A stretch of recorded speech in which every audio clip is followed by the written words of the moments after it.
Hello, ഞങ്ങളിന്ന് ചുമ്മാ ഒന്ന് നടക്കാൻ ഇറങ്ങിയതാണ് ഞാനും ചേട്ടനും കൂടെ. അപ്പം ഇങ്ങനെ വഴിയോരത്തൂടെ ഭയങ്കര ലൈറ്റും കാര്യങ്ങളൊക്കെ കണ്ടു. എന്നാൽ പിന്നെ അതെന്താണെന്ന് നോക്കാമെന്ന് വിചാരിച്ചു. അപ്പോൾ ഒരു ഹോട്ടലായിരുന്നു, അതിനെ ഡെക്കറേറ്റ് ചെയ്ത് വെച്ചിരിക്കുകയായിരുന്നു. പിന്നെ ഞങ്ങൾ അവിടെ നിന്ന് കുറച്ച് 2-3 ഐറ്റങ്ങളൊക്കെ ഒന്ന് ഓർഡർ ചെയ്തു. തന്തൂരി ചിക്കനും ചില്ലി ചിക്കനൊക്കെ പുള്ളി തന്നെ ഓർഡർ ചെയ്തു. മോളില്ലാത്തതുകൊണ്ട് ഞങ്ങൾ വിചാരിച്ചു എന്തായാലും പാഴ്സൽ വാങ്ങാമെന്ന്. പിന്നെ ഞങ്ങളങ്ങനെ ഈ ഒരു ഫുഡ് കിട്ടുന്നതിന് വേണ്ടിയിട്ട് അവിടെ കുറച്ച് നേരം വെയിറ്റ് ചെയ്തു. അതിനിടയ്ക്ക് കുറച്ച് വീഡിയോ ഒക്കെ അങ്ങോട്ടും ഇങ്ങോട്ടും ഒക്കെ എടുക്കാൻ തുടങ്ങി. സത്യം പറഞ്ഞാൽ ഈ വീഡിയോ എടുത്ത് കഴിയുമ്പോഴത്തേക്ക് ഞാൻ എപ്പോഴും വിചാരിക്കും ആദ്യം മുതൽ അവസാനം വരെ എടുക്കണം. ഈ തിന്നണ സാധനങ്ങൾ കൈ കിട്ടിക്കഴിഞ്ഞാൽ ഞാൻ പിന്നെ വീഡിയോയുടെ കാര്യമൊക്കെ ഒന്ന് മറന്നു പോകും. പിന്നെ നോക്കുമ്പോഴേക്കും വാലും തലയൊന്നും കാണത്തില്ല വീഡിയോയ്ക്ക്. അങ്ങനെയാണ് ഞാൻ ഇടാറുള്ളത്.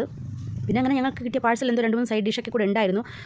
തന്തൂരി ചിക്കനും പിന്നെ വേറെ ചില്ലി ചിക്കനും ഒക്കെ ആയിരുന്നു ഞങ്ങൾ ഓർഡർ ചെയ്ത്. അതെല്ലാം കിട്ടി. പക്ഷേ റേറ്റിനുള്ള ക്വാണ്ടിറ്റി ഇല്ലെന്നാണ് തോന്നുന്നത്. ഇനി ഓപ്പൺ ചെയ്ത് നോക്കിയാലേ അറിയാൻ പറ്റത്തുള്ളൂ. പിന്നെ ഞാൻ കുറച്ച് ചപ്പാത്തി ഉണ്ടാക്കി. ചപ്പാത്തിയല്ല, ഫുൾ ചുട്ടെടുക്കുന്നതാണ്.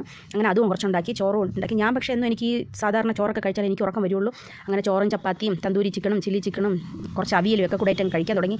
അടിപൊളി ടേസ്റ്റ് ആയിരുന്നു. നല്ല തന്തൂരി ചിക്കനൊക്കെ നല്ല സൂപ്പർ ടേസ്റ്റ് ആയിരുന്നു കേട്ടോ. നല്ല എരിവും എല്ലാം ഉണ്ടായിരുന്നു. പക്ഷേ റേറ്റിനുള്ള ക്വാണ്ടിറ്റി ഇല്ലാന്ന് എനിക്ക് തോന്നുന്നു.